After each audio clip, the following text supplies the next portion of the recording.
food art, revolutionizing the Indian QSR and dining, the new taste, textures, aromas of the food service business in India. And I call upon the panelists for this session, Chef Sabyasachi Gorai, Chef Salil Fadnis, Executive Chef, Ambi Valley Limited and Sahara Hospitality, and Secretary WICA, Kajal Bhatia, Whole Food Nutritionist, Natural Health Expert, Kiran Nadkarni, Founder and CEO, Kati Zone, Praveen Juneja, MD, South Asian Hospitality, Raju Bhupati, CEO, Hello Curry, Sagar Daryani, Founder, Wow Momo, Zorawar Kalra, Founder and MD, Massive Restaurants, and our moderator for this session, Mr. Samir Kukreja, Founder, Tasanaya Hospitality. Last session, but definitely not the least, perhaps the most important. So welcome. We have a great panel who will introduce themselves shortly. But it's very interesting composition of people from different parts of the industry. Of course, I was very glad that they called the chefs up first. It's a food panel, and the chefs are at the heart of our business. Kajal is a nutritionist. Kiran runs Kati Concept. Praveen runs many restaurant brands. Operates many restaurant brands. Rajdhani, Nirulas, Moti Mahal. Raju runs the Indian QSR. Momo Concept, Sagar, and Zorawar runs modern North Indian fusion. So we got a variety of people on the panel. I'm going to do a quick introduction. So we're going to talk broadly about three areas: food innovation and new concept innovation. Food really is the innovation, and food innovation is a key driver at restaurants today. I think while there has been a lot, and it's still very important to have ambience and important to have other elements, but there's been a lot of focus back on food and a lot of concepts which are driving food. Another new trend around is pop-up restaurants. Now, whether these are actual pop-up restaurants, they're Goan restaurants like Thalassa, which have come and opened in Mumbai. Within the city, there are pop-ups happening, and of course, wonderful thing happened in Delhi in November, which was the Palette Fest, in which a lot of people from Delhi would have seen. It was, I think, India's first largest outdoor collection. 100,000 people came over 3 days. There might have been 50 restaurant, F&B, 50 to 60 operators of different genres of restaurants, including people operating small carts, local cuisines. So there's a lot of exciting stuff happening. Also, I think specially curated and focused menu for events. So there's a lot of food and beverage happening at events, whether these are conferences, exhibitions, sporting events, music events, and special kind of focused food for the location. Bold new flavors, a lot of experimentation with food.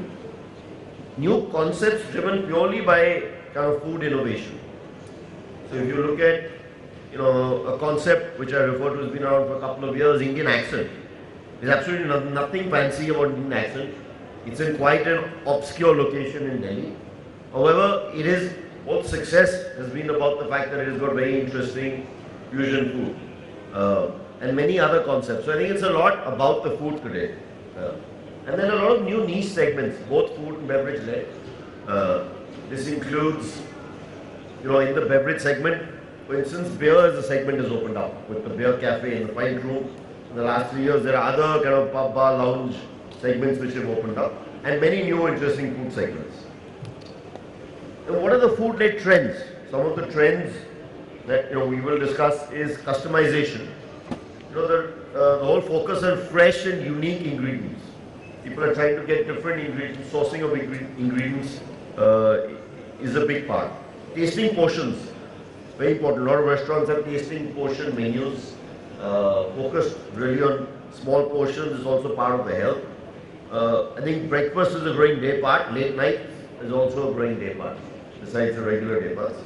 A lot of regional cuisine focused menus, many concepts, starting with Calcutta's to something with Savvy Help Create, which is Parsi concepts, bottle opener wala, and many other such Parsi concepts and other, let's say very niche coastal cuisine and other concepts coming out. I think innovative focus towards children, food which interests children, and then relevant food offerings for different groups depending on where your concept is. Thirdly, consumer trends. What do consumers want? It's convenience. It's a real demand for authenticity, and this is also driven by the fact that consumers are more aware. Thanks to television, thanks to social media, internet, and thanks to travel. They're more aware, they're more interested, they're also more willing to experiment. A lot of ready-to-go food, you've got to have, depending on your concept, food which is, very good packaging, on-the-go consumption. Healthy food, I think, is an increasing trend from a consumer perspective. Seasonal, organical grown produce is something which consumers look for and want in restaurants. And innovative beverage options. However, so how do you create a menu that captures customer interest?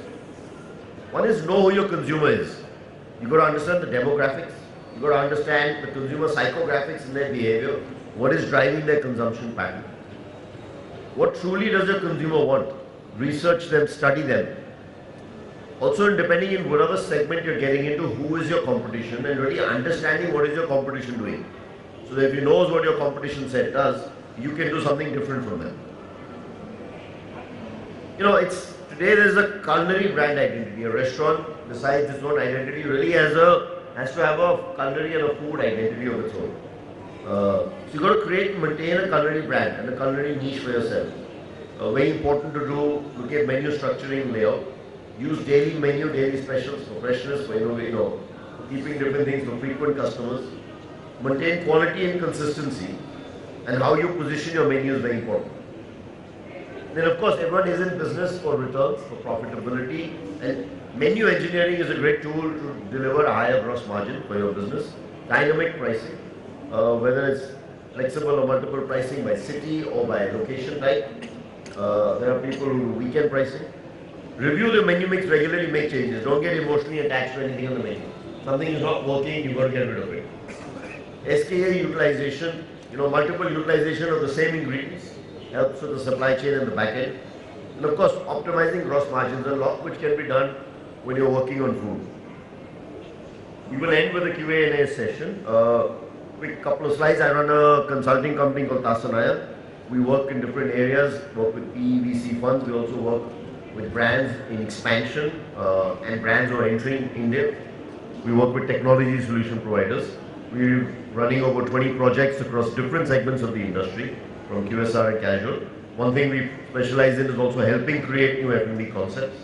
In the people space, we provide executive search and work on people solutions. I have a large team of network and in-house consultants. So we do a lot of work with foreign brands entering, Indian brands expanding, growth strategies, and investment services, both for Indian brands who are looking at raising capital and funds who are investing. So with that, I'm going to start by asking the panelists, starting with Sabi, who is on the left, to introduce himself. Good evening. I think you already introduced me.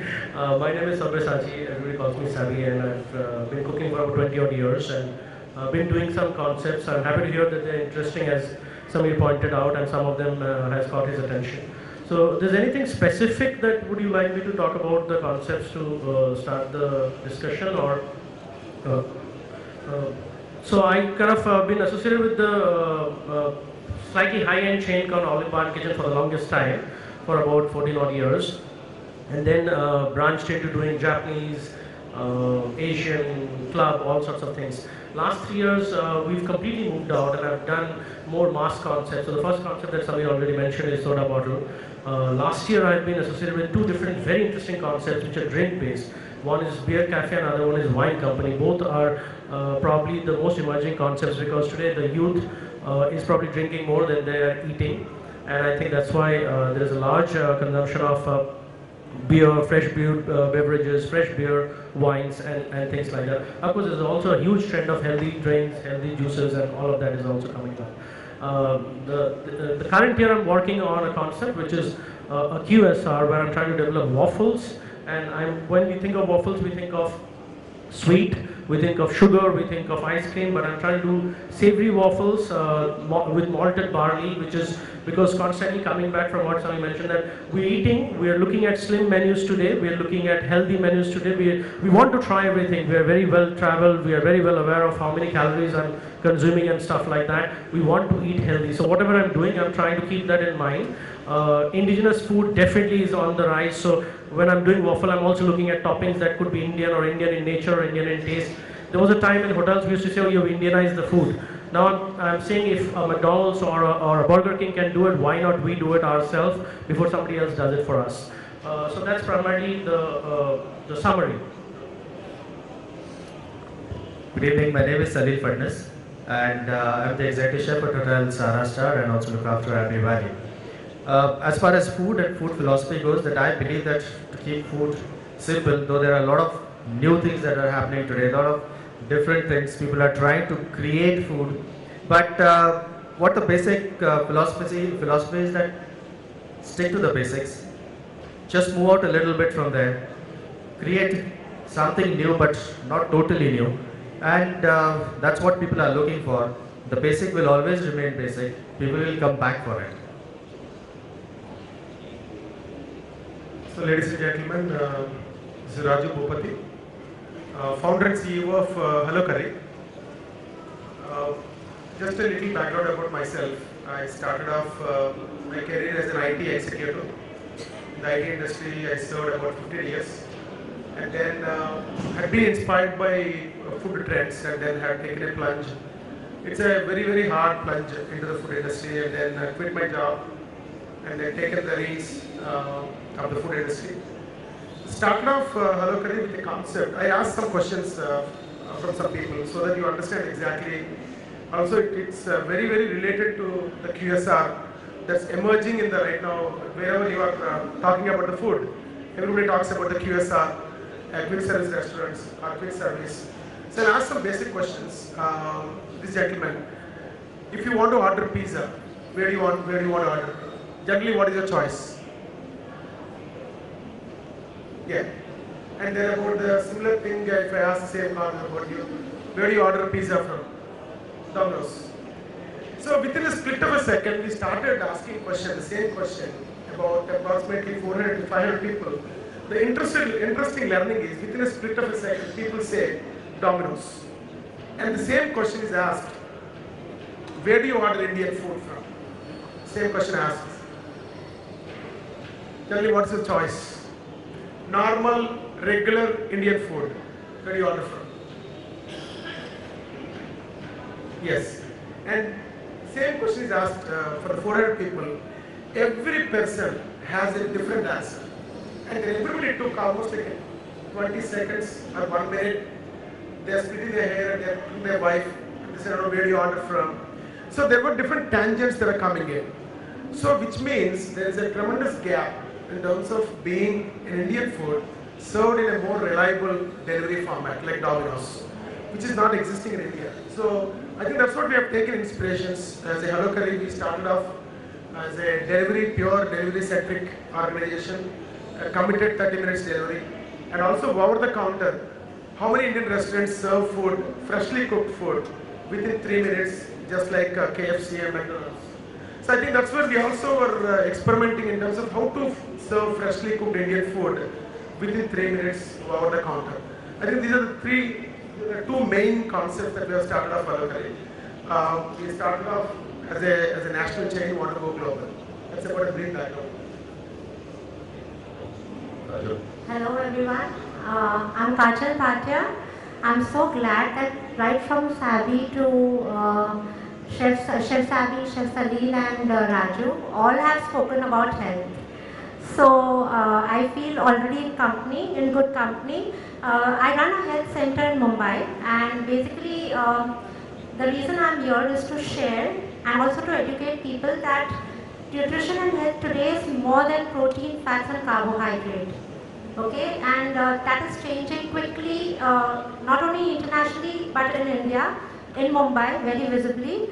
And my goal is to empower many people to take charge of their own health.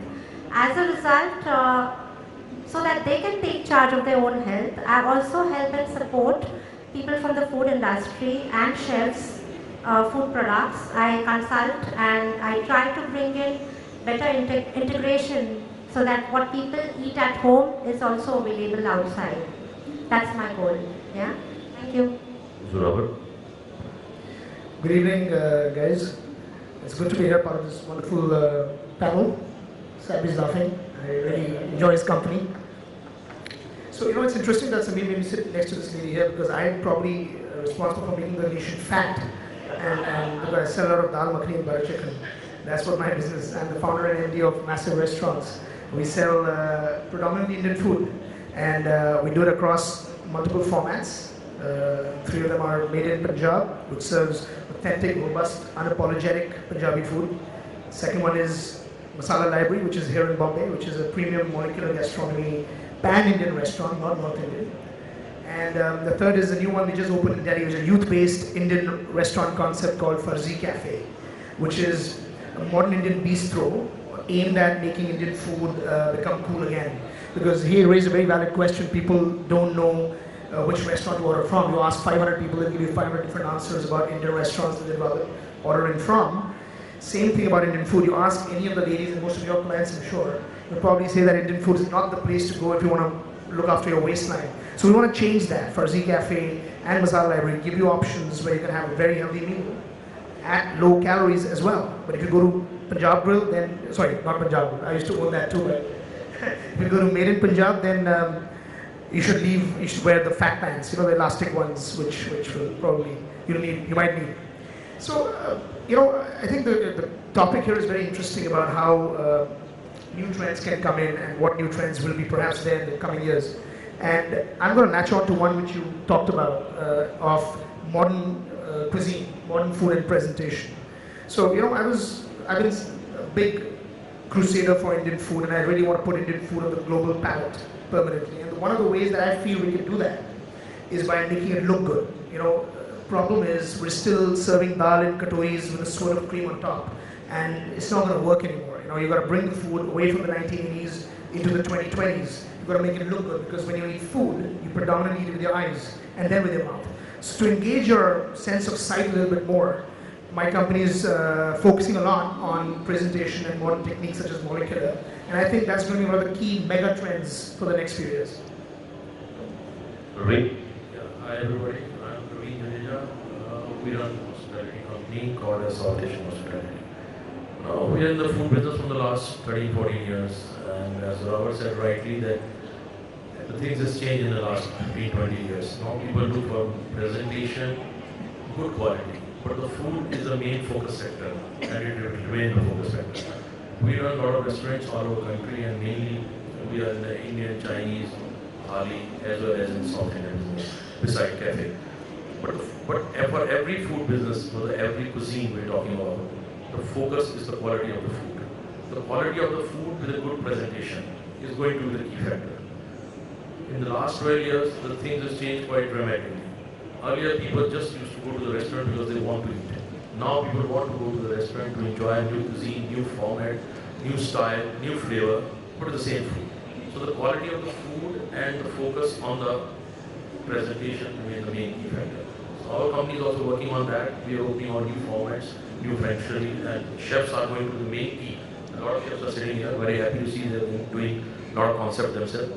And the chefs are going to the key. Earlier, nobody used to respect the chef, if I'm not wrong in saying that. Now the chef is the key. And the chef decides the presentation, quality, and everything. So I think a lot of chefs are going to make this business successful. And we are also depending on a lot of chefs and try to create the best food industry out of it. Thank you. Kiran? Hello, I'm Kiran Narkani. I'm the founder and CEO of Cuisines, which is a brand. I'm a venture capitalist who turned an entrepreneur. So the idea was to create an Indian fast food brand that will be relevant not just in India but internationally as well. So right from day one, I think we have focused on what are the current trends in the the QSR industry world over, and tried to bring them into our menu, into our packaging, into our the way the food is consumed by the customer, and things like that. I would say that we are one of the early players, and there are many of us who are attempting to build highly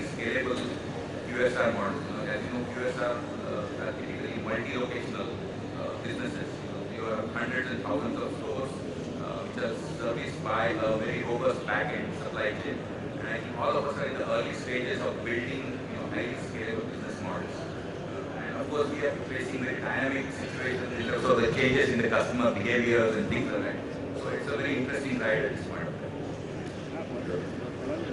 Hi, good evening. I'm Sagar Dryani. My friend Vinod and me started Wow Momo at the age of 21 before our college results were even out with an investment of only 30,000. Today we are the country's largest momo chain with 44 outlets, closing at a turnover of 20 crores this March. Our business model is studying the IMs how to convert a 30k investment to 20 crores with no equity funding at all. We've grown by totally plowing back of profits. So that's success for you. But why success? Again, when it's food, what have we done differently? We've really played with food. We played with momos, okay? It's all about innovations. So when we started Wow Momos, steam momos were available everywhere. What we did differently was we came up with pan-fried momos, we came up with sizzler momos, where we serve 6 pieces of momo with noodles or rice and it's sizzled and served. So, if one customer is buying it in the queue and he sees the other one buying it, they want to take it because, again, jo dikhta hai, wo bikta hai. So, we came up with a momo burger called a Mo-Burg, which was our own innovation. Our dessert is a chocolate momo. So we really played with momos. We wanted to convert momo into a meal. So, you buy a plate of... Delivery is a critical, growth thing. And I think last to Sagar, we'll open it up for questions. You mentioned to me earlier that you started doing delivery. But it's very important and a big challenge with food delivery is that the product tastes just as good, is it either very eatable or it reaches fast and it tastes fresh and good to the consumer. And how do you manage that? So with momos, it seems to me that would be quite a challenge. Not really. We opened our first delivery outlet a couple of months back and we did 1,000 deliveries in the first month itself. And in the same area, Domino's is 700 deliveries. The real challenge we did not feel was more in the logistics part to ensure the delivery reaches the customer in half an hour's time, because Domino's has created a culture where you get food in half an hour's time. So what we did, we went the Domino's route, we set up a software where you give me a contact number and your address is flashed once and it's there for us forever. So whenever you call back next, you just give your number and your address is there with us. We arranged for hot bags, we had buy boxes, we had a call center so that we don't miss any call. All that said and done, what gave us the confidence to do delivery was to increase the customer base. A, there was a demand for it. B, out of 100%, I would say 40% of our business was takeaways. So when momos was going in packed foils, it remains hot for almost 45 to 50 minutes. And it was looking quite well. The same customer is coming to your store, doing a takeaway, and again coming and again doing takeaway.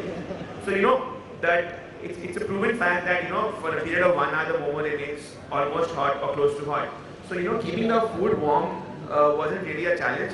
The ultimate challenge was to meet up the standards which have been set up by my role model brands. I consider Domino's, McDonald's to be my role model brands in the Indian QSR business. So to meet those standards, to meet those levels, to expectations, because if you are portraying yourself as a brand, you need to behave like a brand. You need to do everything as a brand. So you have to focus in the managerial aspect. Even if your guy is picking up a call to take up a delivery, the way he talks to the customer, even that creates an impression in the mind of the consumer.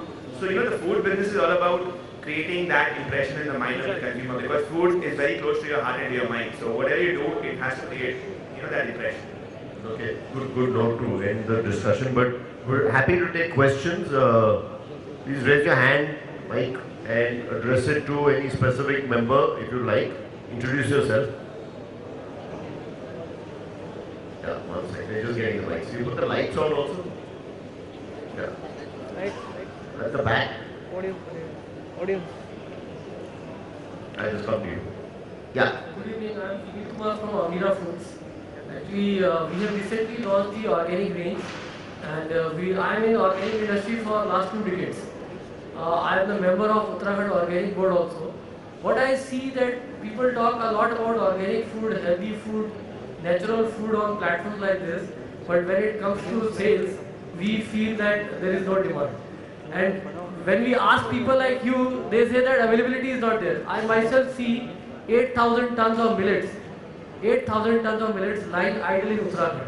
The government has given me special task to sell it. So I just want to know, do you see really organic restaurants, cafes, health restaurants and cafes coming up in future? Okay. You want to answer? Well, I'll take it. Yeah. So I firstly give me a number because I need all that stuff. So But besides the point, yes, I think it's a more of a availability issue to some extent. Most of my restaurants are spread all over the place. But I'll give you an instance of what we do in Delhi, in one of my restaurants, Farzi Cafe. We require a lot of microgreens, and microgreens are very limited supply, even here. There's one big company that does it. But we found a local guy who was an impassioned guy, very passionate guy. His name is Achintya Anand. And he is just, this young guy who lives, a rich guy, he lives in a big farm in Chandrapur, one of the posh areas of Delhi. And he just somehow seemed to have this, love for growing organic stuff. He came to me with a whole bunch of small little boxes of organic microgreens, very difficult to find. And he said, I want you to try this because I've come to your restaurant and I saw that you use them. Where do you grow them from? I told him that I actually get them from Bombay. He was saying, would you give me an opportunity to grow this for you? This is about 3 months ago, 4 months ago. We used to take a few boxes. Today we take about, maybe 10 kgs in every 2 days we consume. 10 kgs of microgreens in every 2 days. In fact, he's actually putting up some sheds to grow this kind of stuff. So I think there's a market. Okay, we would love to purchase as much organic food as possible. There are a couple of issues with price. Luckily for ours, our pricing is such that we can afford to buy organic food. But still, it remains a little bit of a challenge to actually find it. So firstly, I want to get your number after this. Okay, question here in the front. Sorry, you got a mic. Then please pass it on here. Yeah, go ahead. Hey, my name is Saurabh. My question is for Sabi. Can you hear me? Hi. Right. So my question is, is when you introduce a new or a completely new fresh trend, a food concept into the market, how accommodating or reserved is the Indian consumer to begin with, based on your experience? And what efforts can you put in to sustain the trend or make the trend last? Look, your product has to be good. There's just no two ways about it. But of course, I would definitely like to mention the fact that today social media is playing a huge role on food, and everybody is on different kinds of platforms trying to promote their product.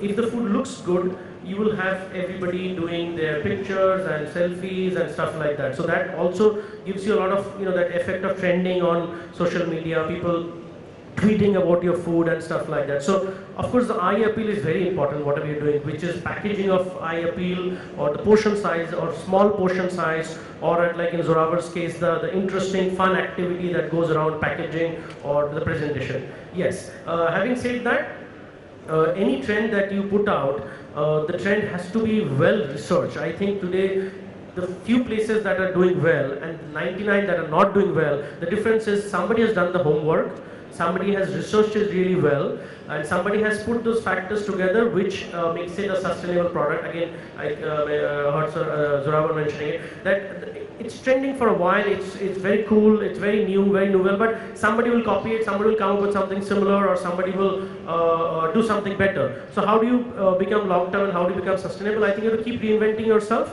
and most importantly, keep researching and keep doing your homework, and you can never relax, as simple as that. In this business, the day you feel you have achieved and you have arrived, you're gone. So you have to keep reinventing and keep redoing. I don't know if that answered your question. Okay, thank you. I'm Nikunj. My question is actually directed towards Sagar or Mr. Nadkarni. So you guys have built interesting brands and businesses around a particular product or cuisine.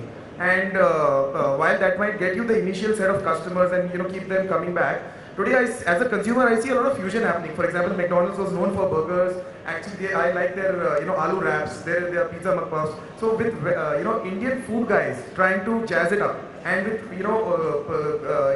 the global cuisine guys trying to Indianize it, I see a lot of fusion happening. So my question is the game going to change? The differentiation factor going to change from product to rather service or experience, or let's say some emotional connect, rather than product or a cuisine? First of all, I think the Indian QSR brands are, I think, in a nascent stage. You see, most international brands have been built over decades. Right? We are in our first decade of level. So I don't think you will see much of innovation either around the product in terms of fusion or in terms of service. Right? So I don't think it will happen. It will happen because I think the market is large. I think we are just scratching the surface right now. That's one. Second thing is, I think McDonald's is now getting into international geographies where I think they need to localize it. You will find this problem. So, for example, if I go to the US, I think I'll have to temper down the spice level and things like that. For example, in India we use chicken with leg pieces. In the US it's a no-no to use a leg piece. I won't get a customer if I'm not using breast pieces. So those are the localizations that I'll have to do, depending on what local, the geographies that we expand. But I think we are still in a very early stage of Indian QSR evolution in my mind. It will happen over a period. I think when there are markets that saturated and there's a pressure to innovate to maintain your market shares or grow, whatever, those will happen. Okay, yeah, yes, question. Hello. Yeah. Good evening, panel. My question is, innovation costs money, right? So, for a consistent product to come over a period of time, say for a young enterprise to develop, what was your costing strategies and how did you evolve over a period of time to maintain that consistency? Well, the question is how, in terms of a food costing strategy to maintain. Okay. See, basically, costing is the broader aspect, no doubt, but it comes in much later. What you need initially to run your business is sales volumes. अगर आप business करोगे, sales हो रहा है, पैसा आ रहा है, तो then you can make systems. To make systems, you require volumes. Okay, I mean, it has to be that proper movement from micromanaged to macro-managed. Okay, and that's when costing comes into play. So today, when we started, to be very honest, we did not do any costing. We just wanted to serve the right product, put a particular price, maybe 10% higher than the market price, because we know that they're giving a good product and we are really focusing on quality. See how the consumer takes it.